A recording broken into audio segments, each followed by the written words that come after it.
نو دوست د رشتہ دارانو نه ډېر غوره دی. دا مثال زمونږ په دې معاشره کې ډېر عام دی. په دوست باندې چې د انسان کمې خرچې کوي یا د ده لپاره کمې قربانیانې ورکوي، حد تر دې چې خپل ځان پرې قربان کړي او په هغه باندې ښه خوراکونه کوي، په هغه باندې ښه سیلونه کوي او د هغه دپاره خپله زندګي قربان کړي. نو ټیک ده چې دا دوست ښه سړی دی، خو د وجې د څه نه، د وجې د دې نه چې تا پرې روغ ځان قربان کړی دی. تا د هغه دپاره ډېر کړاوونه کړي دي، خو که چېرې ته دغه کړاوونه په خپل رشته دار باندې وکړې، په خپل پلار باندې وکړې، په خپلو وروڼو باندې وکړې، په خپلو ماماګانو باندې وکړې، په خپلو رشته دارانو باندې وکړې او د هغوی سره داسې سلوک کوي لکه کوم سلوک چې ته د خپل دوست سره کوي،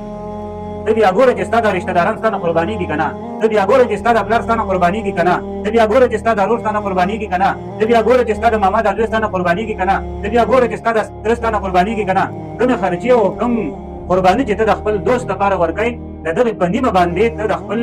پلار خیال وساته، د خپل تره خیال وساته، ستا نه به ستا دا دوست هېر شي. نو چې ته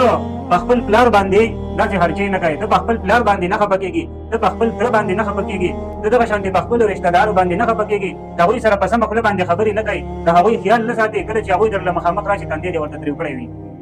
نو هغه به ستا څه خیال وساتي. او د دغه په حساب سره تا دوست له چې کوم ټایم ورکړی دی، ته چې د دوست څنګه خیال ساتې،